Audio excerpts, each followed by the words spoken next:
You are now tuned into Flippin' the Birds, a Philly Sports Network podcast.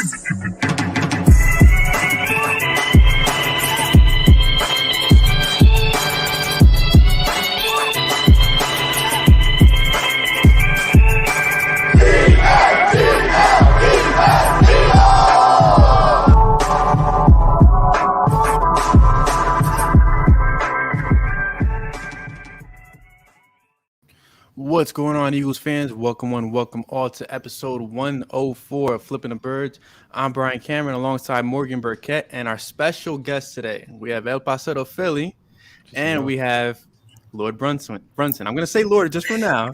Lord Brunson. I appreciate you guys, man. No, man, we appreciate you guys coming on. We had our State of the Eagles episode part 1 on Tuesday where we had Breezy and Jimmy. Thank you for everybody that tuned in for that.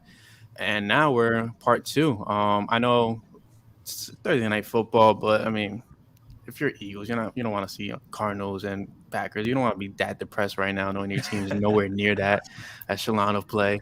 So thank you for tuning in and joining us. And this is brought to you by TickPick, the no fees, better price ticket spot to get all your Eagles tickets.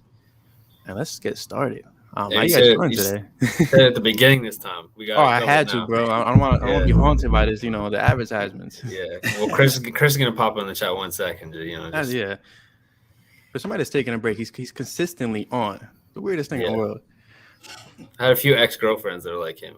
Just don't disappear. Just always around, man. Yeah, exactly. Creeping in the shadows. Chris is too busy blowing up on Twitter, man. Apparently so. I mean, the sunflower was sunflower? Or the that was great. Yeah. But good for him. Speaking of things that should be blowing up at this point, how you guys feeling about the Eagles season so far? Let's start there. Let's not get too specific right now, but how you guys feeling overall about what's going on in Philly from top to bottom? I'm surprised. I'll go first. I'm a little surprised, to say the least. I'm surprised, man. I don't want to get too much into it. I guess we're going to do that later, but I'm surprised. I expected more from the coaching staff. I'll just say that. Yeah, I agree. I mean, I feel bamboozled, to be quite honest with you. I was actually someone that believed in Nick Sirianni. I think what I really liked most about him was he was himself. And I know for some people that seemed a little corny, but, especially when you're a head coach in the NFL, you really want to be yourself. You don't want to try to be Bill Belichick. You don't want to try to be Pete Carroll. You want to be yourself. And now what I'm seeing is, Nick Sirianni is himself, but what we're seeing is himself is actually not working. He's a little bit stubborn, and we're seeing the same thing every single week. We're not seeing the right adjustments, and I'm a little hurt. I'm not gonna lie, I'm a little hurt, Brian and Morgan.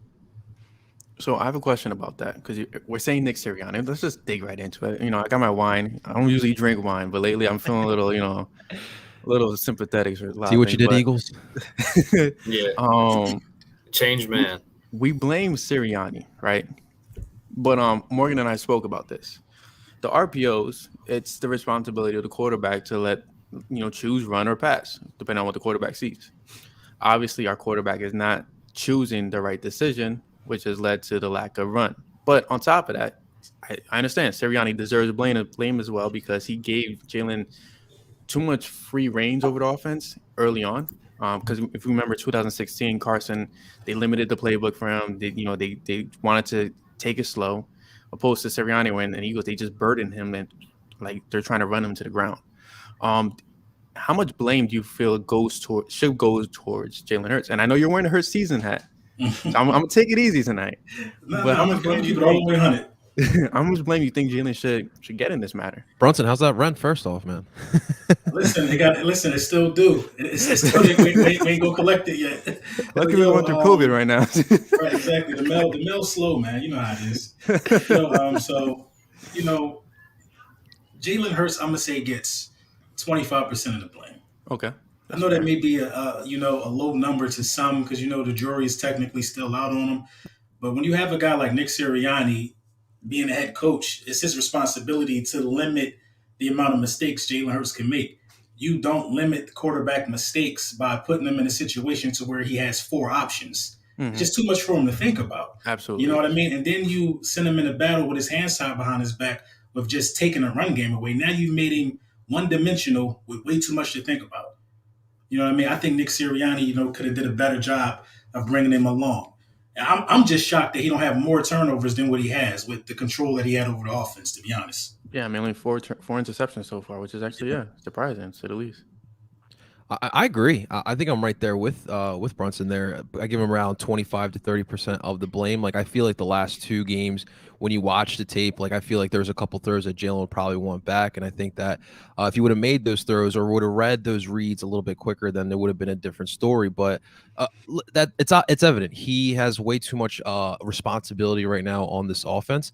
I don't understand why we're so married to the RPOs. Just because he's a running quarterback or a quarterback that's got mobility doesn't necessarily mean you got to run RPOs consistently. Like, I watched the last year he was in college. Like, Oklahoma is not like us. They ran some RPOs, but we know that system. It's pretty much like a run and gun type of offense there. So he's got some familiarity with different type of systems. I mean, look, it's really unfortunate when Sirianni seems like he figured out, right? He in the first drive against Vegas, we start running the ball. Jalen's under center, and then Miles gets hurt on the next drive, and it's just like, oh my God, this is our freaking luck, right? But no, you got to try different things. You can't be married to one thing, and that's the main problem with not just the offense but the defense. Just being married to one type of system, just change it up, change something up because it's not working. And for Jalen, we got to change something up because the thing is I do see some good from him. Obviously, the leadership, the moxie. The dude counts for most of our offensive yards on a week-to-week basis. 80%. Yeah, so something different has to change, and I got a point to get to later, but the running game needs to be more prevalent. It's obvious. The whole city of Philadelphia saying it. Run the ball, run the ball. Yeah, I mean, we're getting to a point we kind of started to make last week where there's kind of a debate going on. I know that we've been talking about, but it's really about how you phrase this problem and an offensive scheme. I really don't have that many problems with the scheme itself, with the play calling. Obviously, we're not there at practices and seeing how they're teaching this offense, but some strange reads. Jalen's eyes aren't always going where they're supposed to. So again, that's coaching. So a lot of these problems we see with Jalen can be fixed with coaching. It's not necessarily his problem, but we're getting to the heart of the matter, whether or not this is an evaluation of the fit for, Jalen Hurts and Nick Sirianni, or if it's an evaluation of the quarterback and coach separately. And I think that if we're kind of taking Jalen Hurts out of the equation, obviously there's some major issues with how this offense is running, how the plays are being called. And then if you look at Jalen by himself, there's, some clear things, the throwing over the middle, the, getting out of the pocket early, there's some major issues as well. So when you combine those issues, I don't really necessarily think blame, can be put on Jalen Hurts in what he's been trying to do. I think all these efforts are really trying to make the team win. I don't think he's getting the coaching behind the scene that he should be. And then I just don't think it's a fit. So you're trying to force, a square into a round hole. It's not gonna work. So I think that obviously he's not making these reads, but when we keep going back to the fact that he's a young guy, he's got some development issues. Those development issues are only going to get worse if they don't figure out a new way to approach this problem. It's a weird fit. And, it's like, those jeans that don't quite fit you, you can try them on 100 different ways. It's not a good fit. It's not a good fit. You don't look good in them. Take them off. You know what I mean? Try on a different pair. Wear shorts today. Wear pajamas. Fuck it. It doesn't work, right? So do you wear shorts in Canada? Oh, I mean, bro, we get summers here. I don't know where you think I live. Like 2 months. Canada to me is like, frosty snowland. Nice. It's actually nice. I was stationed in Fort Drum. It's like a couple miles from Canada. And the legal drinking age is like 19. So I used to go up there when I first got to the Army. You bet. It was crazy, man. The summers are nice up there. Yeah, you bet. Anyways, we get summers. We get nice weather. I mean, it's not nice now, but we had a nice summer. It was 30. Oh, never mind. 30. Damn, I can't do Fahrenheit. But yeah. That's too complicated right now. Yeah. Anyways. Besides the point, but yeah, I think there's an issue, and this is something, and I might as well just lead us into that question, because this is a question we asked last week too. Mm-hmm. How do you guys see this problem? Do you feel like it's being evaluated as how does this quarterback fit this offense? Do you feel like it's a separate evaluation of offense and offensive coaching and Jalen Hurts, or do you feel like this is always always going to be an evaluation of Jalen Hurts regardless of what the offense he's running? Or do you think this is, whatever Jalen Hurts does, we're really just looking at Nick Sirianni? And where do you find the issue? In terms of evaluation, I honestly can't even begin to evaluate him. with just how bad the offense was. Some of the problems that we know Jalen Hurts has, you could see them same problems in Fields. You could see him in Lawrence at times. You could see him in almost every 1 to 2 year quarterback that's starting today. And they all have a running game. You know what I mean? I just cannot begin to evaluate Jalen Hurts at all because the offense has been horrible. You know what I mean? We've ran the ball a record low in the NFL. Like in the last 80 years, there was so many dates and records broken already by this coaching staff in a negative way that it's almost impossible to evaluate him. You got your team giving up the most points, many things that stacked against the way the offense can maneuver. For me, I just can't even begin to evaluate him. I think if you settle things down and get him some, you got to put him in a position to where he gets to be able to do some things great. You know what I mean? Like let him master a hitch route, let him master a slant route, then move on to the next thing. Simplify the playbook. It's just being done backwards. We're treating him like he's Aaron Rodgers, like he's already can make every throw, like he already can read every defense. It's not the case. So it's hard for me to evaluate him and not look at the guys who are supposed to be helping his career progress. There's nobody in the building that's helping him do that. So you can't if Belichick had him, he wouldn't look like this. If Doug Peterson had him, he wouldn't look like this. Then you can evaluate a guy when he's being put in the best situation. But right now, I just can't even evaluate him. It would be unfair to him. Yeah, I mean, it's true. Like we really can't evaluate him. For me, like what is the direction of this freaking team? Because we talking in the offseason, like Sirianni's talking about, it's just all about putting the guys in the right positions. But I have yet to really see that. And the thing is that there are more weapons on this offense than there was last year. Like I look at this young Devontae Smith. That dude's going to be a freaking stud. Quez Watkins has shown he's got that dog mentality as well. Don't get me started on Rager. With me and Rager, we've had a love-hate relationship. That'll work. But in all honesty, like I just don't know exactly what the direction is of this Eagles team in general. Like even with Jalen Hurts, when we're talking about him, like it doesn't feel like we're putting him in the right situation to succeed. Just call plays suited to your playmakers, get them involved, and that's one way you can get this ball rolling. So I don't know where we're going. It's really tough to evaluate this right now with the way it's going. Yeah, and just to add to that, I hate when people say, he can't run the offense. Well, tell me what the offense is, so I can find what's encyclopedia you find this in, because this is crazy. Is this an offense? It's just like he can't run what? Shit. It's called a flower patch. That's what it's called, dog. He can't run a little garden. He's never been taught that play. The garden. Come on, you know what I mean? Honestly, it's like the dude on Madden that just loves throwing the ball. It just feels like someone just playing Madden right now with this offense. So, I hear you guys, and I don't disagree at all with what you guys are saying. And I think what I find most what sticks out to me most is when you guys say you can't evaluate Jalen Hurts. I feel like you can evaluate Nick Sirianni right now. And it's just like the dude's running around with like a chicken with no head. But my issue with Jalen Hurts is that he still has the same issues that he had in college. And even with Doug Peterson, like the kid, I think he's been sacked like 17 times this season, sacked 15 times in 4 games last season. So there's a consistent thing with him. And I'm going to read this out really quick. So this is a scouting report of Jalen Hurts in college by Greg Cosell. Let's see what sticks out. A shotgun QB in a highly schemed offense, ? Very few snaps under center. Too much unnecessary and wasted movement. Tendency to break down and leave pocket prematurely. Limited feel in the pocket and strong tendency to move. A pocket leaver much more than a pocket mover. More of a see it, throw it passer. And it's weird because like it fits what Jalen is right now. No matter what's in front of him, he's got the responsibility, which I stress, like he doesn't. How can I say this? He doesn't deserve the burden that's put on him. There's a burden of Philadelphia. There's a burden of this damn front office, and now the offensive scheme. There's too much on his kid's shoulders for him to be so young in his career. But he still hasn't progressed from what we saw in college. He's still overlooking the open receiver. He's still overlooking what's happening in front of him because he's panicking when the defense crashes the offensive line. And I was talking to Morgan about it. And it's funny how defenses are scheming against him right now. They'll decoy a defensive edge to make it seem like he's crashing the pocket, and Jalen rushes out to either the left or the right, and there's somebody waiting for him. So it's kind of like we're not seeing the growth that we should see in Jalen Hurts, but it's also we're seeing a growth spurt because we don't know what the hell the Eagles are running right now. I mean, to be honest, they're not even running anything. They're not running the ball. They're not running anything. So it sucks. It's a double-edged sword that nobody deserves right now, between Sirianni and Hurts. But like Morgan said, it just feels like Jalen and Sirianni are probably better off without each other. But who's going to end up staying at the end of the season? I think it'll be Sirianni. Just to quickly answer that, I think they'll compete for Hurts first.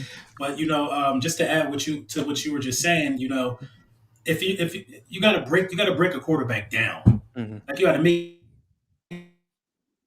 forget all of it and start from one. Kind of humbling when there's no plan out there. The first thing anybody would do is just human instinct is just to react what you would normally do. Run from the pocket, run from the situation, don't look downfield. He's just going with his natural instincts, but he need a coach good enough to be able to break him down and make him throw a comeback route, a slant, just simple routes. Start from there, and then you work your way up to opening the playbook slowly but surely. Now they're just sitting him out there and saying, do what you could do great at college. And that's why he looks exactly how he looked in college for the most part. I expected development out of him. You know what I mean? Because I thought the situation would end up being Carson Wentz going and Doug Peterson staying. I think Doug would have did the kid, way more justice. Oh, absolutely, yeah. Two points that you mentioned there, I just thought of now. Number one, like just kind of like the mental build of this team in general is it's just very undisciplined. I mean, even thinking about the snaps thing, right? How many times so far in the season, Kelsey and Hurts botching those snaps? This team leads the NFL in penalties. The discipline on this team is seriously lacking as well, and that's another thing that we do need to consider about the overall evaluation of this Eagles team, and that'll always lie on the coaching staff. That's a good point. I think there's a couple good points too, especially what Brunson was talking about, and we talked about with Marcus as well. We had Marcus. He's a Raiders guy, breaks down film, but he was talking about kind of the different lens that coaches will look at a player versus a scout will look at a player. And I think it's a really good point. You're saying that we're essentially running what he was good at in college. And that's exactly what a coach who doesn't have a vision for a quarterback would do. He would run the same stuff that he was good at in college. And that's problematic. You're looking at this, this breakdown of what he does well and what he does, poorly. And I kind of think back to, and I'm not comparing Sirianni to Andy Reid at all, but I think back to Mike Vick. He came out, hadn't been playing football in a while, wasn't known as a passer. He had strange footwork, always liked to leave the pocket early, and they broke that down. And they changed his entire footwork. They changed his entire mechanics, and he was slinging it, right? So it's possible. I mean, again, I'm not saying that we have Andy Reid in house or anything like that. Nowhere close, to be honest. But it's possible, and a good coach will find the mechanics they can tweak and start with that, right? And it's for me, it starts footwork up. Some people it starts the other way around, but the footwork is a major issue for Jalen. He's hitting that back step. He's not hitching. He for some reason can't escape a pocket to the left. He's always going right, and the problem is Devontae Smith is mostly on the left. So you're wondering like, why can't receivers adjust to him scrambling and all that stuff? We have two guys, Quez walking. Sometimes they got JJ Arcega-Whiteside out there. Like, he's not adjusting to anything. So you're pulling him away from his best receiver. So again, this is one thing. If you're a coach and you're seeing this is what Jalen's doing, these are his tendencies. Okay, let's make minor tweaks. Let's move people around the formation, and don't get me started with the pre-snap motion. I don't know why we're not doing that.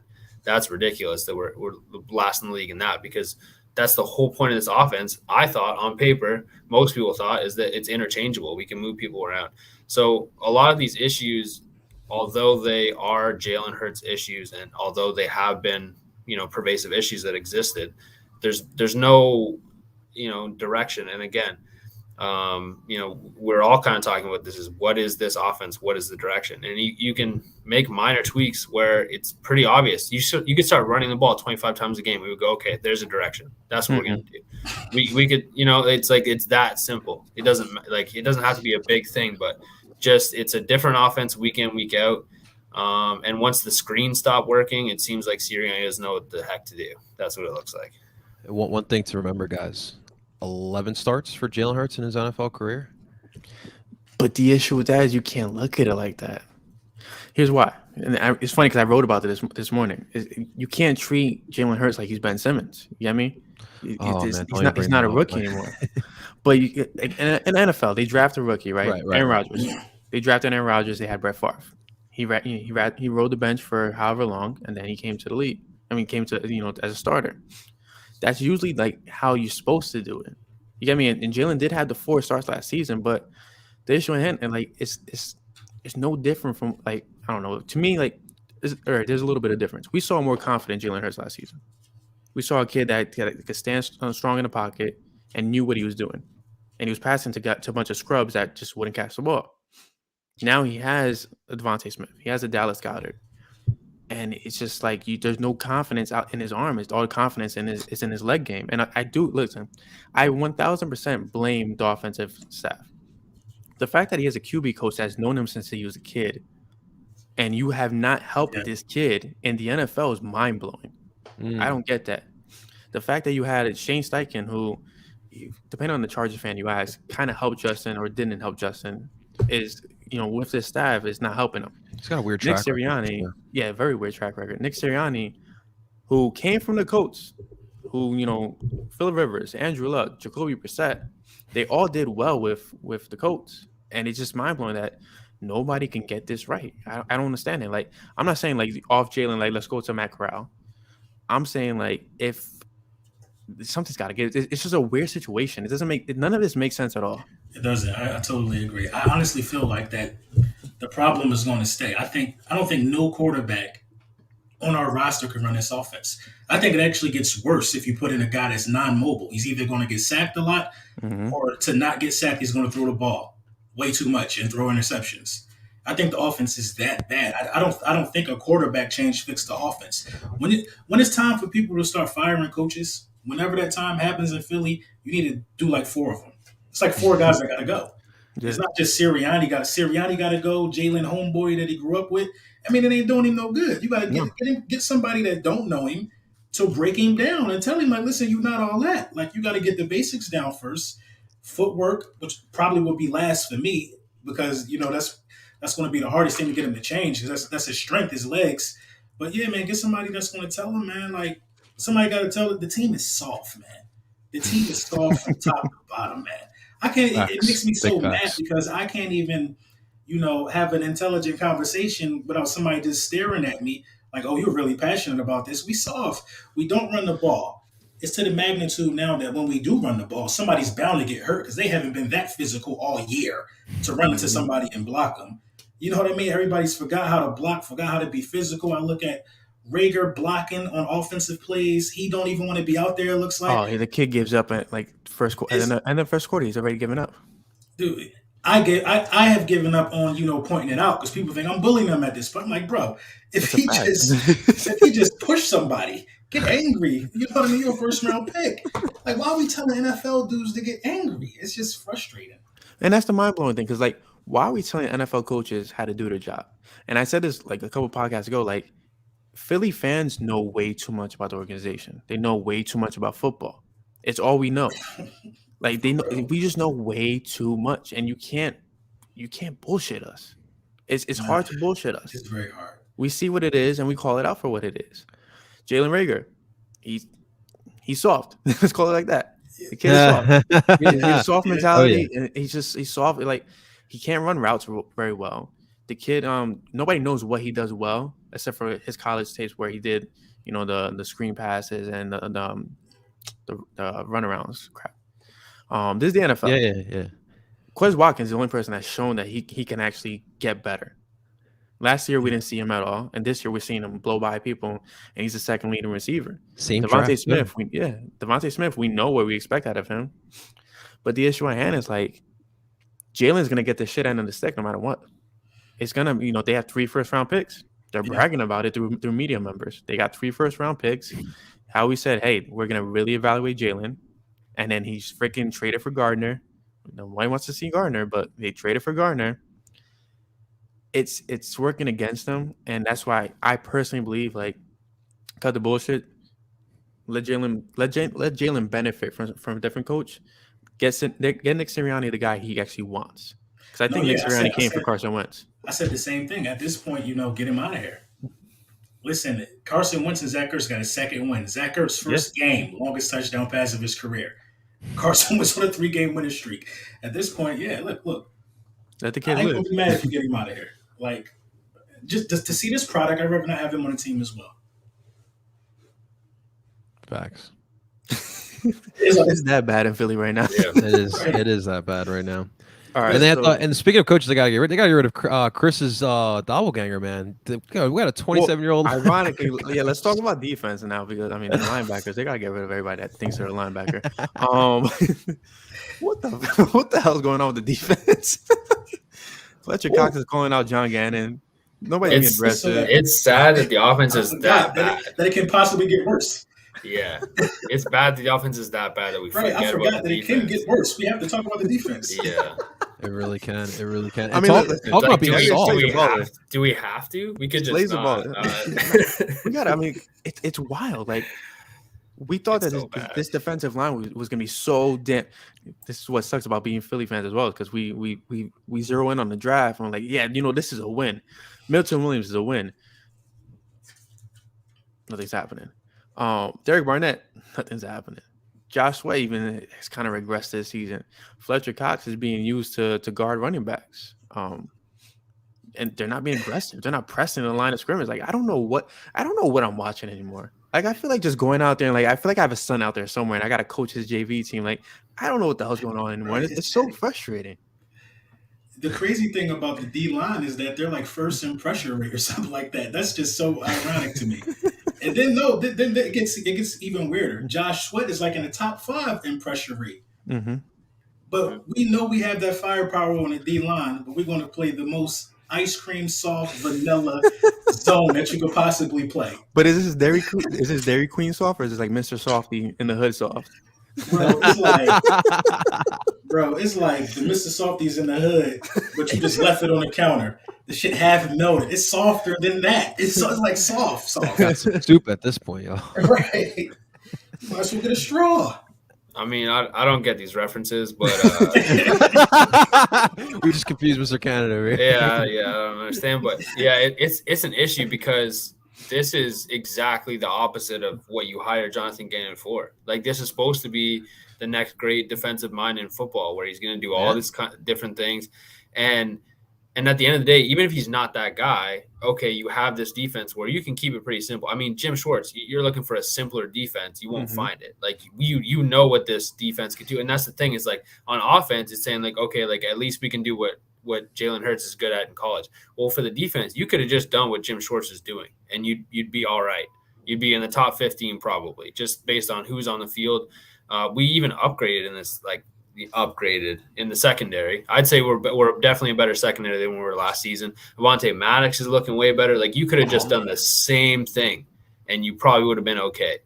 But somehow they got more basic and more confusing and more soft. And I don't understand how you can see that product that you're putting it on defense and not go, hey, let's try man. Who knows? It might not work. But like, the biggest issue is that the scheme itself, we have good players. We're making it seem like it's okay. And it's really the linebackers that suck. The rest of the team's decent. The safeties, we could deal with like a better safety. So when does Anthony Harris suck? Like, can we just question that? He was pretty damn good in Minnesota. What happened? Yeah, I mean, you have a great defense and a great scheme in Minnesota that highlights, like, Sandejo looked great in Minnesota too. You know, like, Sandejo was knocking out Eagles players over here. Yeah, like, I think Eagles have that kind of problem where they just go, hey, let's get a good player on a different team, and he's going to be our number one player, and let's just hope he plays like an all-star. And they just don't. And we go, we don't know what's going on. Who? Eric Wilson had one good season, man. Like, that's the thing. I think he's down to like 2 snaps now. What happened? And that's the issue with like grading people on tackles. It's like, okay, he was around the football a lot, so you can't. Okay, great. This is not a shot to Canadian football, since we have a fellow Canadian in here. But Alex Singleton is a captain on our team, and he played in the CFL. He's a captain on the team. He was a stud in the CFL.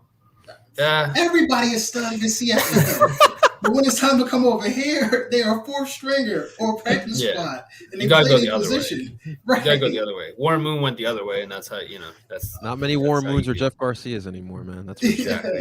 Yeah. Not many of anything to fill anymore. For me, I think the only bright spots would be we haven't talked about Javon Hargrave quite down a little bit, but overall throughout the season, I mean, he's been at like to me like close to a Pro Bowl level the way he has been playing. You mentioned Avonte Maddox. He's really bounced back, and like I hope the Eagles have realized, look, he's not an outside corner. It's okay. Not everyone is cut out for that, but as a slot, he's been fantastic, and it's been great.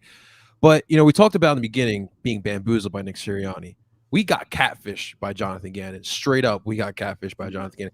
We remember before the season started, he's talking about putting guys in the right situation. We don't have a base defense yet. I don't know what I have yet. I have no scheme. I have no scheme, right?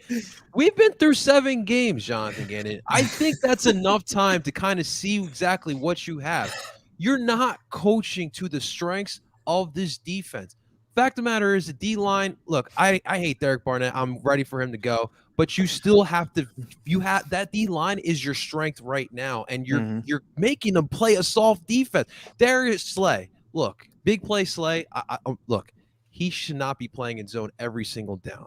The fact that his head is behind the quarterback, like, come on, man. So the defensive play calling, it's just been god awful. And again, we're talking about doing the same thing. The definition of insanity. This Eagles defense, this Eagles offense, doing the same thing over and over again. You've been watching Flippin' the Birds, havenking you?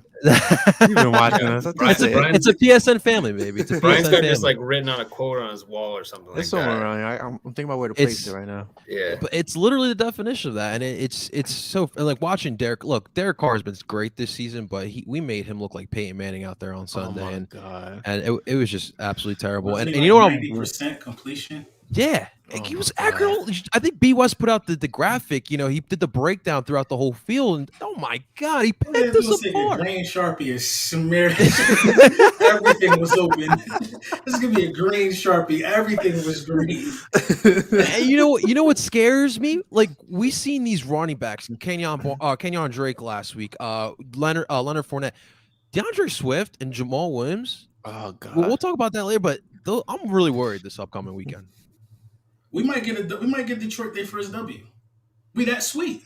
But it's okay. It's okay if it happens. That means we get the number 1 pick. That's all I'm saying. That's all I'm saying. That's all I want right now. We're gonna be slotted for the number 1 pick for like 2 weeks. We got like a whole season to go.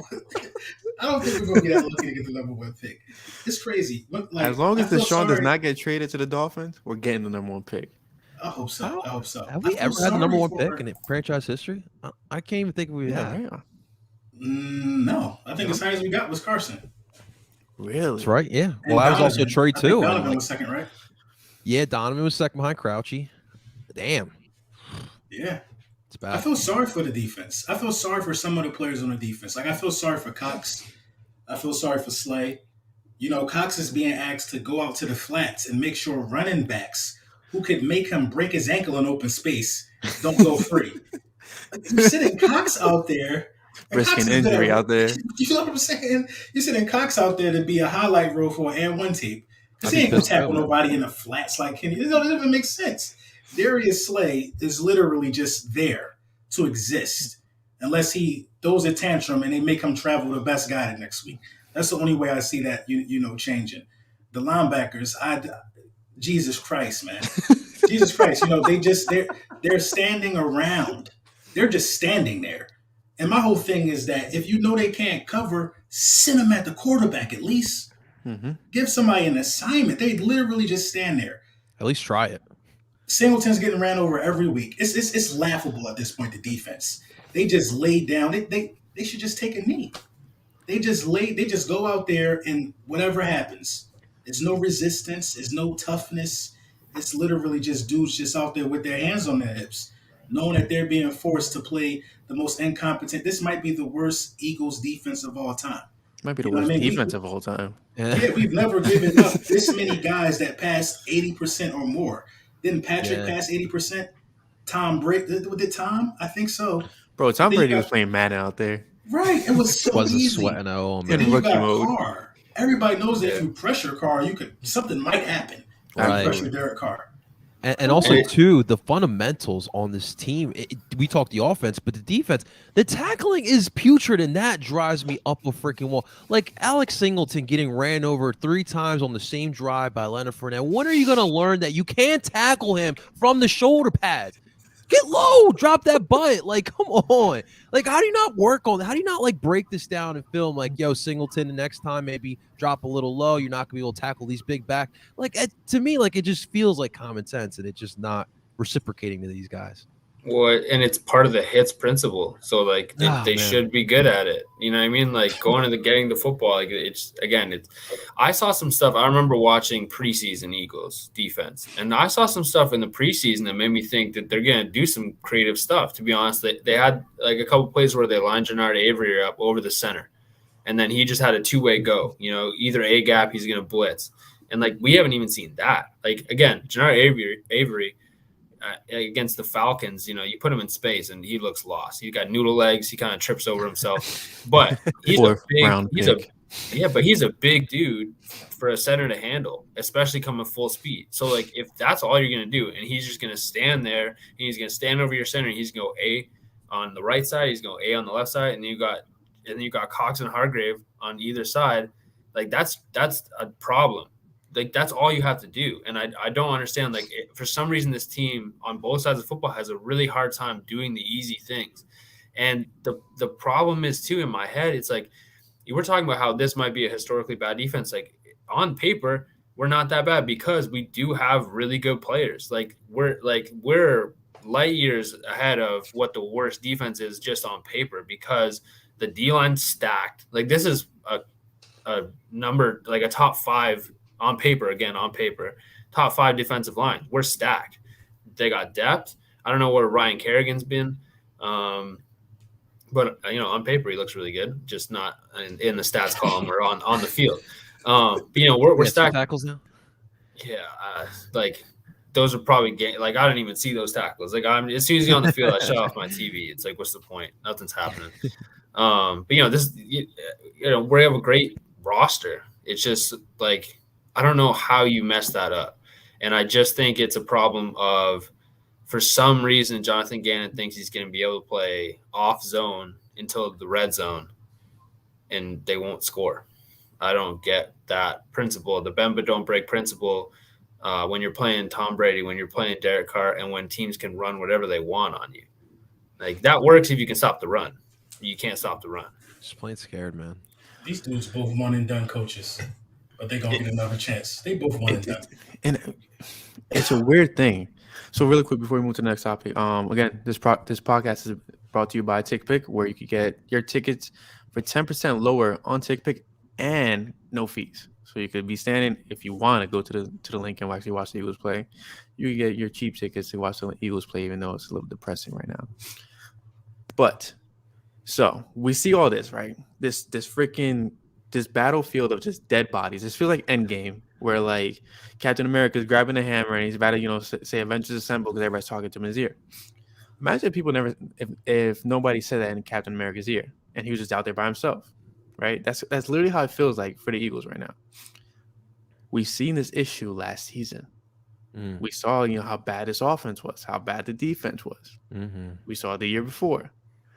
There's only 2 common denominators heading into this season. Where you go? And it just so happens to be, what's his name, Geppetto and Pinocchio? Are you blaming Stoutland? Is that who we're blaming? Absolutely no. Stout's a man, bro. They should They should make a whiskey. Yeah, Stout should be head coach. Stoutland. Honestly. But there's 2 common denominators, and it's Lurie and Howie Roseman. Yes, I saw somebody saying, hey, you know, are the Eagles tanking on purpose? Did they set themselves up on purpose? Did they bring a guy who, the flower metaphor pops in my head. I don't know how to describe him anymore. Like, I just see Nick Sirianni with a flower on his head, and you see Gannon with like a Yoda outfit, thinking like he's using the Jedi Force out here. It's so laughable. Like, I don't understand it. Like, do we think that Lurie and Roseman, they set this team up for failure on purpose to to make themselves look good when they fire Sirianni and when they move Jalen Hurts, they draft Matt Corral, they freaking hire Joe Brady. Like, it's your investment at the end of the day. How do you sabotage this? Like, please convince me otherwise. if I may, because I've been waiting for this. Go ahead, I've been waiting to bring this up because I really wanted to bring this up before, but this all doesn't make sense. We all can agree. What's going on in the field does not make sense. This situation, for all my Ted Lasso fans, this really does feel like Ted Lasso. Great show. Wow, great show. Absolutely. But this really does feel like Ted Lasso. Like, it feels like they're bringing in this guy who's a sweetheart. Like, I love Nick Sirianni. I would love to grab a beer with Nick Sirianni, but maybe as my football coach, not so much per se. And it feels like they are setting him up for failure. I always go back to the Athletic article. I think it was this past offseason where you heard the rumblings where back in 2019 when we beat the Green Bay Packers on Thursday Night Football on that September night, we ran the ball down their throat, and Jeffrey Lurie was upset with that. Now, look, that's all rumors. Jeffrey and Howie are obviously not going to say that's true or not. Mm-hmm. But, like, the more you look at it, you mentioned 2020, you mentioned this year, the more you look at it, it's hard not to think, like, Jeffrey and Howie's imprint on this team currently, because we're not running the ball enough. You're making Jalen Hurts go try to survive out there. It's like he's playing Squid Game out there. You got this defense doing the same crap. It really does feel like that. This past week, we heard the rumors that Brandon Staley denied or said no to the Eagles about the job, and now we're seeing what's going on. And by the way, loving what he's doing over there. I love the way he carries himself. It's a good culture. And that, to me, it's all starting to click right now. And it's always going to lean back to Howie because now, look, this is Howie's second tenure as the GM of the Philadelphia Eagles. And, yeah, great job. He did a fantastic job in 2017. The way he handled free agency, adding on to that team for us to win the Super Bowl, fantastic. But let's remember, he signed his quarterback in 2019, Carson Wentz. The next year, he decided to go and draft a Jalen Hurts because he did not believe in Carson Wentz. And now this whole summer, he was flirting with Deshaun Watson, Russell Wilson, whatever it may be. And now we're having Jalen Hurts out here trying to survive out here. So it's hard not to put all this blame on Howie Roseman. And I'm glad that after 7 weeks, it's starting to come back up because at the end of the day, we can only blame the people that put the product out there, and it's not good. It's just not good. Yeah. About the running thing, I don't necessarily think they would sabotage the run. That part doesn't make sense to me. Mm-hmm. I feel like, we won the Super Bowl. We had the number one rushing attack in the league. So, they could have sabotaged that year if they felt that way about the run. I think Nick Sirianni is a master at telling them that the RPO is just as good as calling a run play. I think he was able to sell his vision to those guys, and that's why we have the product that we have this year. What kind of shirt you guys think he was wearing to that interview? That interview? Probably did it have flowers on it? Fucking Lucky Charm shirt. I don't know. Garden gnomes? Brunson, let me ask you, though. But I agree to that point, but why was it that in Indy they didn't run a lot of RPOs? That's it. What, Phillip Rivers? Or Brissett, or I guess Luck at that point wasn't as mobile as he once was. But I just where did this RPO? He's obsessed with the RPOs. Where did this obsession of the RPOs come from? I just think he doesn't know how to evaluate, because you would learn that from practice. This guy can't really run the RPO as well as I want him to. You know what I'm saying? I think every coach knows, the strengths of their quarterback except our coach. He's forcing him, you can see it now, 7 weeks now. Dude is better under center and with a rhythm and a timing throw, or an easy route, rhythm and timing. You're still going to stick him in these RPO situations when and just like the rest of the world, that's not what he's supposed to be doing out there. So I think he just doesn't, I think he's stubborn. I think he doesn't want to, take things for what they are. And I think he's stubborn. I think he overthinks. He's not looking at, for God's sakes, he opened up the half down 10 with an onside kick. What made you think of that? What scenario, when you went to the locker room, you only get 15 minutes. I can't come up with I can't botch nothing with that much time. 15 minutes? Come on. You came out here and you said down 10. I know I'm not going to get nothing out of my defense, so my best bet is to try and get the ball. Now, you were right. The defense was getting cooked. In hindsight, I kind of get it, but only down 10? Nah, man, I'd rather get my defense a long field. It just doesn't make sense to me sometimes. I think there's a point to be made as well. I can't comment on how much, Lurie and Roseman are meddling or whatever that is. We're never going to know the answer to that. But I think there's something that's been overlooked is just how this team is marketed to its fans and how it's sold. When we won the Super Bowl, we were told this is the new norm, right?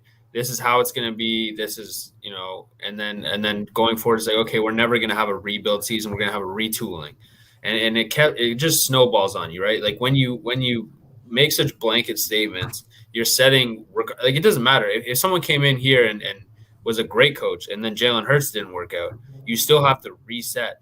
I can't think of that many teams in the past that have had their, second round quarterback take over for their first round quarterback that wasn't doing that well and then looked okay. And then all of a sudden they're going to start an offense around him, but they're really only going to get him as college receiver. And then one guard that we hoped wouldn't start. Like, that's not restarting. That's not, doing everything you can for your new quarterback. That's like, it's only one draft, right? There's only so much you can do. But again, you've set yourself up for that for the last 3 years, because the last 3 years it was, we're going to make the Super Bowl every 3 years. So now you're asking a coach, again, don't love Sirianni, don't love what he's doing, but like, what are the expectations for him? The expectations were, we're right back on track. This is a weak division. We're going to go compete with the Cowboys, right? Whereas like a lot of us, we're had lower expectation. We're like, okay, this is going to be a rebuilding year, but they're never going to call it a rebuilding year. Even next year, I guarantee you, they're not going to come out and say, hey, we're going to rebuild. We're going to scrap it. Even if they do trade Jalen Hurts, even if they are starting to, I heard that there's rumors for Brandon Brooks. There's rumors for Andre Dillard going and all that stuff. It's like, what is the direction of this team? So there's no one going to be able to come in as a coach and tell you what the direction of the team is. That all falls on ownership. I don't think they know what they want to do with this team. It's okay to rebuild. It's absolutely okay to rebuild. You could be rebuilding for 3 years and like Washington last year, make the playoffs. You can do that. And that's why tempers are high in Philly, because we've been told time and time again that this is a team that's going to compete, that has a chance at the playoffs. And then when they're not figuring it out, we're going, okay, well, this is not what we are sold. And so I think like they haven't done themselves a favor by marketing this team as, a good team, because they're not a good team. We have some good players, but if you come out and say, hey, listen, this is going to be a rebuilding season, be patient with us. We're going to have some tough losses. We're going to have some, bumps in the road.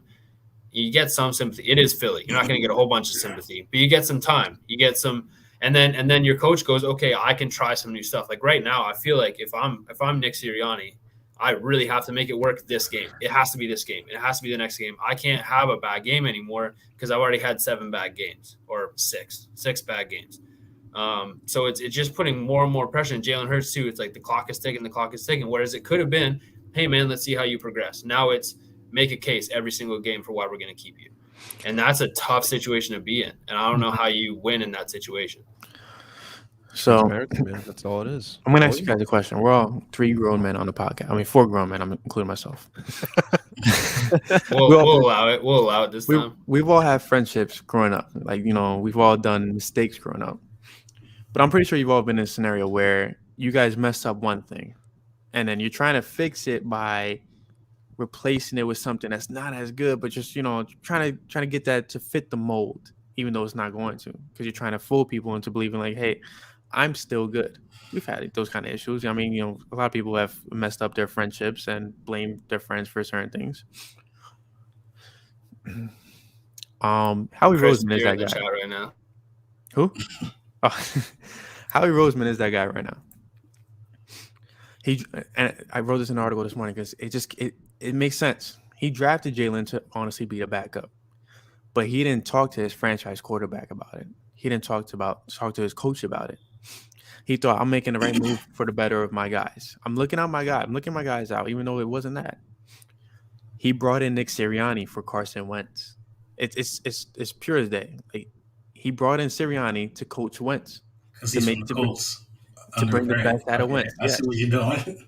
So he's like, I'm gonna fix this. I bring Sirianni. Carson's like, no, I still want to go that way. And now Carson goes that way, and Hurts is still here, and you're kind of like, you're the friend I didn't really want, but hey, let's see what can happen. And I feel like Howie's going down this downward spiral, and he's looking bad. But we know he's a cap genius. We know he's a genius when it comes to certain trades. I mean, we got a freaking Dolphins first round pick opposed to the 49ers pick, which is phenomenal. But he's on a downward trend, and it sucks. But how can he really restore his image? Like after the season, no matter what happens, if Hurts is gone or if Hurts stays, Sirianni's gone or Sirianni stays, how are we still going to be look like the problem child? If he drafts Matt Corral, which by the way I'm a little bit a fan of, if he drafts Matt Corral, he's still going to be looking at the problem child that got rid of Hurts too early because Hurts is going to go somewhere else, whether it's Carolina, whether it's New England, whether it's God knows where, and he's going to flourish. We all know this. Hurts is not a bad kid. He just needs the right people around him, which, unfortunately, Howie isn't the right guy to have around you because he doesn't know what's best for you. At the end of the day, he just knows what's best for himself. Howie Roseman can't fix this. Howie Roseman is untouchable. Howie Roseman is untouchable. So listen to what you just said. Howie Roseman can't fix this, and Howie Roseman is untouchable. Bro, you know how many spankings I got for not being able to fix things? That's what I'm saying. He's untouchable. Look at it like this. say you my man. We tight, and you own a club. I ain't got to pay for that. Nothing. When I go in that club, I ain't got to pay for nothing. If I break a bottle, listen, this is my man club. Mm-hmm. My man said I can still work here. I'm good. Howie Roseman, right-hand man, owns the building, basically, at this point. You know what I mean? That's the position Howie Roseman is in. And as long as Howie Roseman can keep acquiring assets, like 3 first-round picks, making good trades, saving the boss money, pushing all of these salary caps back and bringing all of these still technically young vets that are on one-year deals, as long as he can keep doing that, he will forever have a job. I think it's more about the financial aspect right now than it is of winning. Like Howie Roseman proves his case. He saves money and he gets you assets. Mm-hmm. Any businessman will keep a guy like that around. And Philly fans still put their ass in the seats. That's the issue, in my opinion. But I don't get why. Like, that's fine. And that's why I enjoy how he's done. Because, look at us now. We got 3 first-round draft picks. Why didn't Jeffrey ever bring on a personnel person to work with Howie? He's still there. It's Andy Weidel. Yeah, his voice is not that. Like, look, we saw what happened in the Joe draft. Man. It was Andrew Berry. But look, we saw what happened. I'm sorry, John. I'm so sorry. No. You're bringing up a good point because it's weird. Like, there's that secondary person there, but we don't feel the effect of it at all. Jeffrey's got to get control of this, man. Should we kick Jeffrey out? What happened, man? Howie Roseman, he's picking coaches. He's picking players. This is Howie Roseman's team. This is his beautiful little creation. So that should already tell you that he has way too much responsibility as well. Yeah, you got the 3 first-round picks, but do you really trust this guy making 3 first-round picks? Because I can tell everybody this right now. Howie Roseman needs to keep assets because that's how he proves himself to his boss. Mm-hmm. One of them first-round picks probably going to get traded. He's going to take a quarterback and take another player. We got so many holes. You need to use all 3 of those first-round picks. Howie Roseman is so into saving money for the organization that he's not even trying to pay 3 first-round picks on 3 rookie contracts, making like $18 million a year or something like that. He's not even trying to do that. I got a question real quick, and this is for everybody in chat. And Morgan, I've kind of mentioned this, so you can even chime in on this as well. Will we be mad if Howie Roseman somehow, some way trades for Russell Wilson? Obviously, Watson's not coming. Yes, I would.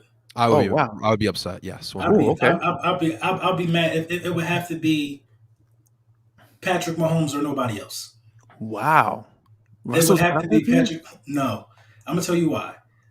That means Sierra is going to be in the suites in the link, bro. What do you mean? Right. That might be good to look at from time to time, bro. But we got so many holes. We're not a quarterback away. We're not a quarterback away. Mm-hmm. You know what I mean? Deshaun Watson. Everybody wants Deshaun Watson so bad. He was just 4-12 with a much better team. People don't want to. You got to understand this. Nobody wants to admit that. Right, but he was the completion percentage. He making all the right throws, but losing. Yeah, every game losing. And I did a video on this where he had the ball in his hands for the opportunity for a game-winning drive like 7 times last year. And if he would have did what he was being paid to do at that level that he's being paid, they would have had like 9 wins. You know what I mean? So everybody got their limitations. You got way too many holes. You go out there and you go get a quarterback, but those linebackers, your quarterback going to have to score 50 a game. So give me Patrick Mahomes, the only guy that can possibly do it. Wow. Okay. Night in I and night couldn't, out.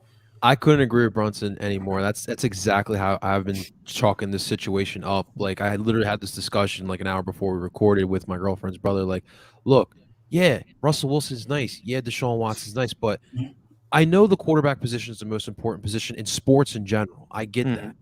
But you still need an entire team in order for it to all. This is a team sport, not one player. This isn't the NBA. Like you can get into the playoffs with one superstar.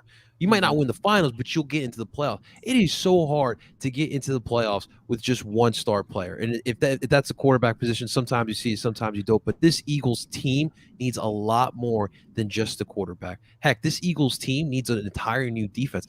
I would much rather see a shutdown defense and keep riding with Jalen Hurts than going out and getting a Russell Wilson or a Deshaun Watson. To me, I think that's how you build these teams, man. And if you learn anything from look at the past couple of years of the NFL, look at ourselves. We paid Carson, we gave up on him. Look what happened with Jared Goff. Like this stuff like happens constantly in the NFL. Pat, like Brunson said, Pat Mahomes is like the only like sure case fire like quarterback right now.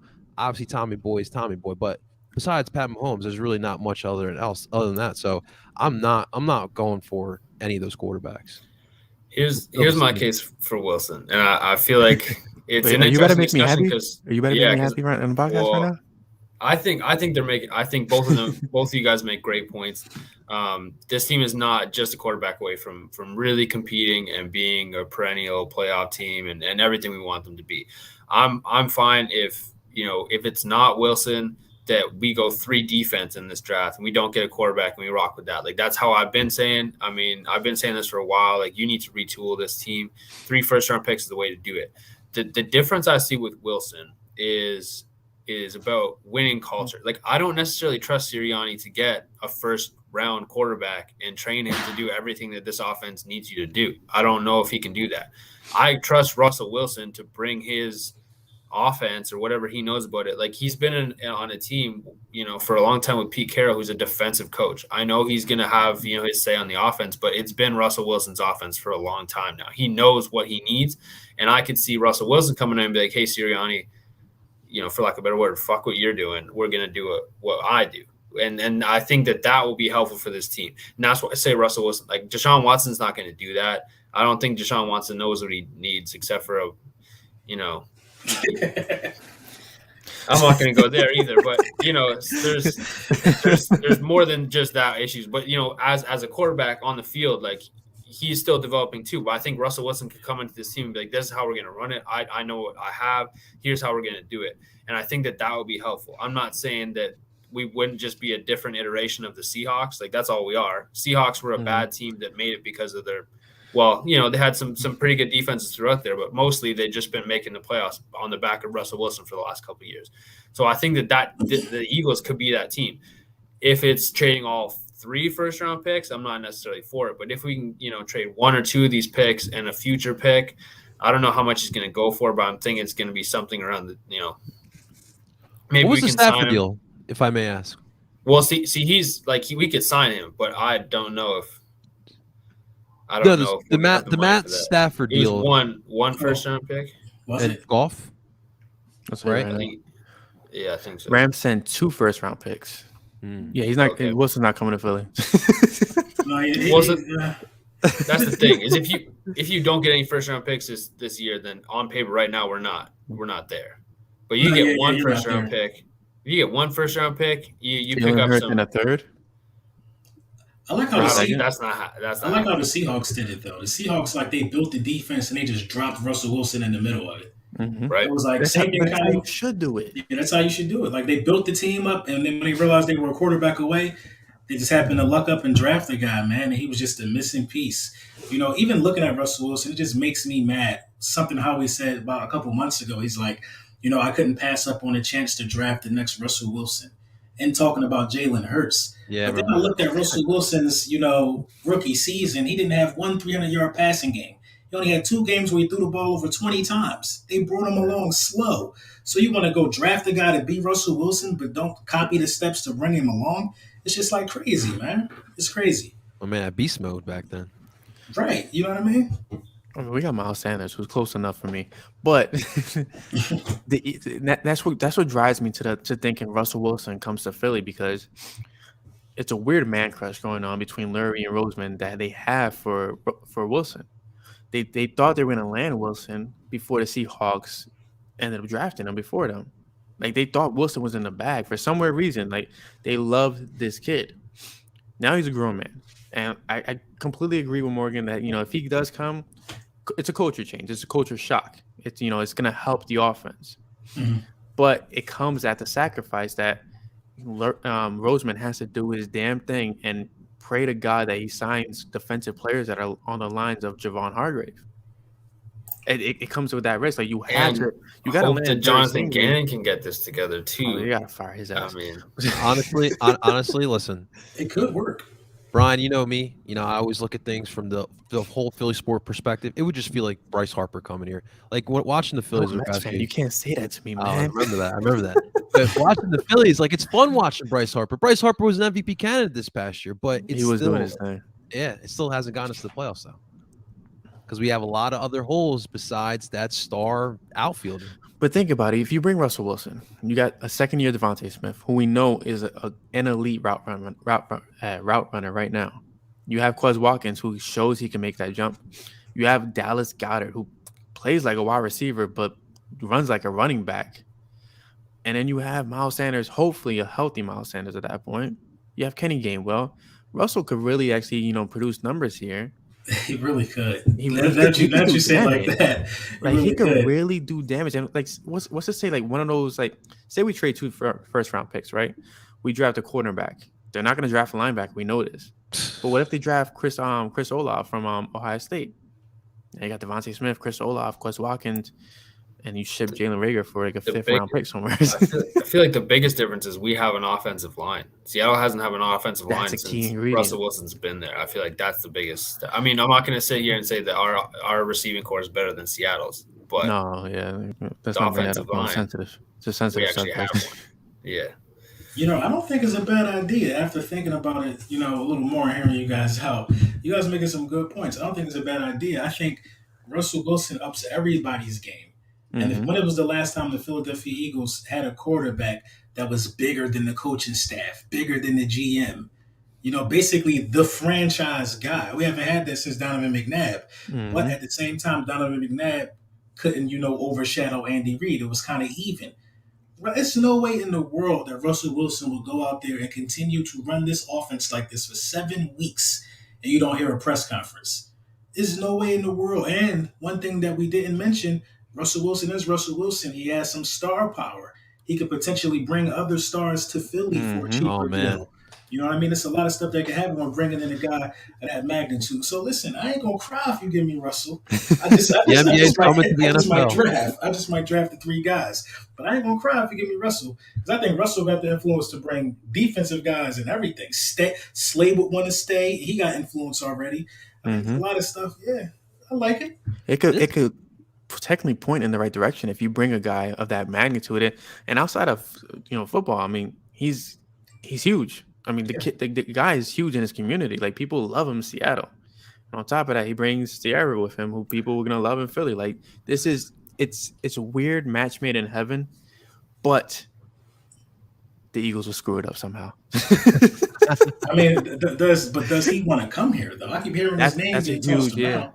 You know what I mean? Honestly, at his age, you know what I mean? Russell Wilson is like, I even talk about injuries, but I had 2 knee surgeries. It's hard after you're 30 to, get back to, your same athletic self. A back injury, anything like that, man, you're looking at a guy that automatically just shortens how much time he got left anyway. How old is he, like 31, 32? Damn, Bryan, I'm 32 years old, bro. What's going on, man? I still look young. It's part of that. Part of that 2012 draft class, man. I could walk down the stairs still. Come on. Right, I'm gonna ask you a question. So you're 33, right? Do you 32. think? Why you at man's, man? 32. Do you think right now you could get a personal trainer, you could condition to go play cornerback? Oh, Hell, no. Exactly. ah. Exactly. That'll be like Russell starting over after an injury. He got to recondition at that age. You know what I mean? It's hard, man. The I miss pressure would my. be intensified if he comes here because now you're a win now mode if you're bringing in Russell Wilson. That's he, true. he But doesn't have a trade clause in his contract. Oh but no, I yes, think he does have a full no trade clause. I think the thing too that we're like overlooking is all you got to do is win the division. Can Russell Wilson beat Dallas? Absolutely, absolutely, he can beat Dallas. That's all we Yeah. need to do. With this rebuild, all we got to do is beat Dallas. Washington's And then anything happen in the Washington. playoffs. Yeah, Giants are somehow worse than Washington. I don't understand what's going on with those two teams. We might lose to them both this year, but you bring in a quarterback like Russell Wilson, the division is ours for the taking. That Dallas defense has got one good player. Why would they trade him though? That's the only thing I wouldn't be able to get over. Like, why would they? It's do weird it? because why do all these reports coming out there saying that he's going to ask for a trade? Like, it's the weirdest thing. But again, I think it factors around what Morgan said. They have not built the offensive line around him for so long. I don't get how they haven't, but He's taken a lot of hits over the years. yeah, I mean, And honestly, if Cam go there, that's our best shot. He would feel probably slighted if they brought in Cam. So Yikes. that's very true. Let the games begin. So with weirdly, Geno, I don't know he how. might stay, but if they bring in Cam, that stirs the pot. So I don't know how we got to hour 5 already. I mean, I feel like it's only been 20 minutes. But Morgan, I'm gonna let you ask some about what we expect to see out of the Lions. Since that's been your favorite jab at me lately. Yeah. So we used to ask for Well, we didn't even ask for numbers, but then it got to the point where I think I was just asking for numbers. But it's tough. It's tough to predict football. Who knows? It's gonna be like 310 or it's gonna be 40 to 36. We don't know, right? But I think that a good question going forward, especially with the state that the Eagles are in, is what are you expecting out of this game, and what do we need to see to feel positive going forward out of the Lions game? And I'll just start it off because I already said this on Tuesday, but for me, a big point was this game can't last until the fourth quarter. If you're a team that we thought you were, and both of these teams being garbage time teams, like, Jared Goff and Jalen Hurts are piling up stats in garbage time. You can't, this can't be a contest. This has got to be like the Falcons game. It's got to be over in the third quarter. Do I think that's going to happen? I'm not sure. I'm kind of nervous, to be honest. But at least we get the first round pick. But for me, it's got to be that. It's got to be from the start of the game till the third quarter. It's Eagles, and then the fourth quarter is just running the football and killing the clock. That's what it has to be if you have any hope for having a good season at this point. Morgan, are you saying that we should just tune into the fourth quarter? Like, just wait until the fourth quarter starts? I don't even know if I can watch the fourth quarter, man. Right, I don't exactly. know. Yeah, I'll tell you guys what I expect and what I think and what I actually know is going to happen. Actually, so I expect this is what I want to see. I wanted to see competent football. Like, just show me that you can. That's the thing. You know what I mean? Yes, that exists. Just show me that your brain can grasp the concept, Nick Sirianni, of calling a good game. Please just let me see competent football and not football for dummies. You know what I mean? Just prove to me that you are a coach, a human being at this point. Prove to me you're a human being. God, learn something. I just want to see us evolve. Just do something different. Now, what I think is going to happen is, what's that running back named Jamal? What's his name? Jamal Williams? Jamal Williams, man. He's going to have a career day. And DeAndre Swift. I got two back there. Right. I think. Oh, damn! I forgot about Swift. He can also catch. He's healthy. That means linebackers have to cover. Somebody's going to have a career day on the Lions offense. Either Goff is going to throw for like 450, or one of those running backs is going to annihilate us. And it's going to be miserable. It's going to be miserable to watch.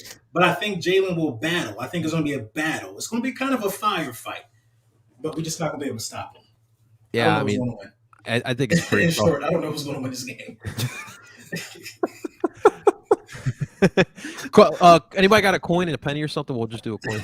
I don't want to risk that on that. two weeks away from competing with Tom Brady too. I mean, not competing, but garbage time. A one score game, and now we're like not even sure we can beat the Lions. They wanted to make it interesting. No, I think it's pretty self-explanatory, kind of like what Brunson said, man. We just want to see like this Eagles coaching staff, this Eagles team just do something different, actually call different plays on offense, defensively, just play an aggressive style of defense. Look, those running backs are pretty nice for what they have. Jared Goff is who he is, but look, I'm just worried. And what I'm really worried about, we just talked about the whole plant watering the plant, laying down the fertilizer. You just said that in front of a group of grown ass men. Like, how are they about to respond to Sunday? I'm seriously worried because the thing is that obviously Detroit's 0-7, right? But I honestly don't feel like they are an 0-7. Like, if you look at their games, like they are pretty competitive. They do give you they give you a tough game, but they just can't finish. Whereas the Eagles, like, they just put up all their points in the fourth quarter when it's like all done, right? So I'm just worried because the Lions are actually playing for their coach, where I feel like the Eagles are kind of losing their players. And I don't think that bodes well for us, guys. I really do not, especially in Detroit. I mean, I love Dan Campbell. I think we might lose this one. I do agree. I think Balin is going. Would you rather your coach talk about flowers on national television or openly cried on national television? It's one or the other, right? The franchise isn't going well when you have either of those two things happening. I would respect my coach more if he got Urban Meyers. I would respect that more than him just with going that here awkward Bryan dancing, right? Than him going out there talking about daisies and tulips, bro. So go to a club, have a bourbon. Maybe you can relay a better message to the team at this point. Like, but they don't even stop it. They don't even talk like that in college. Like, that's the thing. Like, where'd you get that? Really quick, just a developing story right now. Oh crap. So, I mean, it's Dan Sileo, so you could take it with a grain of flour per se. The Eagles have received calls for Fletcher Cox from the Tennessee Titans and Las Vegas Raiders. Wow. So, I mean, we're an hour 11. My wife probably going to kill me, but it's November 2nd is the trade deadline. So might as well ask you guys. I mean, do the Eagles are the Eagles big sellers on the trade deadline, or do they stand pat? I think I think they're just gonna stay. Like, I don't know what trading Fletcher Cox gets you. That's gonna be a lot of dead money, with this contract. I mean, it's a Howie Roseman contract. There's dead money everywhere. Mm-hmm. So I feel like you're taking a hit for no reason. Like, is he playing, his best football? I'm not, no. But I think that he helps out your team more than not. You got some young guys on the defensive line. At least he can be a mentor. Brandon Graham's out already. You kind of need that. Like, if you trade away Fletcher Cox, what is anyone playing for? Like, give up the season then. Then we're really tanking, right? If you're making trades like that. And what are you really going to get out of him, right? That's, some picks that Howie Roseman's going to waste on weird players anyways. So he'll take a third. I think he'll take a third for Fletch. Yeah. I feel like if you're going to take a third, you might as well get another Davion Taylor. I mean, that's not a terrible pick, right? So I was high on that pick too. Oh man. Yeah, I wrote a whole long article about that pick. I like to do it, and then I don't know if doesn't know football. I don't know if we sell Fletch, but I do think we'll see one more sale by the trade deadline time. I agree. Like, that's too much dead money to be taking on. I mean, I think Fletch is gonna have to ride it out for at least this year, but I do see one more sale going on. I don't know who that player will be, but I could definitely see one more happening. If they trade Miles Sanders, I'm shaving my beard. That's who I think it's going to be. Yeah, it's very possible. See that, LB? Like, I didn't want to put. Look how they treat him. He's on a rookie deal. Kenny Gainwell was the third, right? So you get the third for Fletch, and then No, works it. It's the least risk, but Fletch has been openly, talking about the game plan. So yeah, he is Howie's best friend. So, like, would you really? I mean, Jeffrey Lurie did fire Joe Banner, so maybe Howie's doing his own thing. I don't know. I mean, I feel like personally, free Fletch, man. Get him somewhere where they playing good ball. We can win the title again. I don't know, man. Yeah, Arizona needs a little help on the defensive line now that J.J. Watt's injured. But Lord Brunson's a big Game of Thrones fan. Fletcher Cox might get the guillotine there, man. I don't know. Please, I just want good things for somebody from the team at this point. I can see Dillard. Definitely Dillard. Yeah, that's another one. And it's got some value right now. I don't know who they're shopping them to, but apparently they're shopping Alex Singleton and TJ Edwards, even though I don't know who the hell would buy that. I wouldn't buy them in the grocery store. Can you trade someone back to the CFO? Like, is that a thing? I don't know. I don't know. It should be. Maybe We'll take some get some poutine. border passes. We'll take some All right. poutine, Morgan. I'll make that trade right now. Poutine's pretty damn good, man. But yeah, we're at the hour 15 mark, and I'm not gonna lie, I hate the fact that this episode is gonna end because you guys have been phenomenal to have on the Absolutely. podcast, and it's weird. Like, Appreciate it, really, man. I've been saying that to a lot of the guests, but like, I really mean it to everybody that's been coming on the pod. Ever since it's been a me and Morgan kind of show. It's been different. So to have Brunson, you have a huge following, so thank you for coming on the pod. I appreciate you guys, man. It's been good. I'll tell you one thing, man. I ain't get sleepy. I was on one the other day. I was like, yo, I'm actually sleepy. That's why I I'm ain't so sleepy. while jumping on people's pods. People invite me. I'm like, it depends. Let me tell you what I have. Yeah. Parcero, it's always a pleasure to have you on, brother. Always, man. I appreciate it. Hopefully, Yeah, man. Bring hopefully me back, we get you guys man. back on. Shit, Yeah, I come absolutely. back, bring me back. You know what? We'll look towards the end of the season. We'll Yeah. revisit this Hurts conversation. Run I'm it gonna do back, my homework on Matt Corral because I'm low key a little fan of his, just because he's a gunslinger, and it's just because Jalen's not throwing how I want him to Come on, throw. man. Wait till at least week 10, man. I'm gonna wait. Yeah. I'll wait. I won't put no article out. It's gonna be. He's like a Mr. Big. So you go to the convenience store, you really want like a Twix or something, but they don't have it. So you like a Mr. Big, like it's not I top did tier that- candy I bar, did but last night. I you went for take one, it, you know? one pack of Reese's. I came with a bag. It's Halloween, baby. I mean, might as well. Kenny Pickett is making me look so good after that win too. That But was great he's a bit timing. old. Okay, we're not talking quarter. We're not doing that. Okay. Yeah, You're not baiting me. All But right. yeah, thank you guys for coming on, and for everybody that's still listening, thank you for listening to the podcast, even though it's Thursday Night Football. We'll see you guys again next week on Tuesday, every Tuesday at 8:30 p.m. And this is brought to you by TickPick, where you get the lower prices for your Eagles tickets and don't have to pay the extra fees that StubHub charges you. Oh, I didn't mean to say StubHub, but the other guys charge you. Oops. But until then, thank you to Lord Brunson. Thank you to Parcero. Appreciate you guys. Morgan, it's always a pleasure. Love seeing your blue eyes on the screen. And yeah, I'm Bryan Cameron. He's Morgan Burkett. This is Flipping the Birds. We'll see you guys next week. Go Birds. Yes, Go sir. Birds.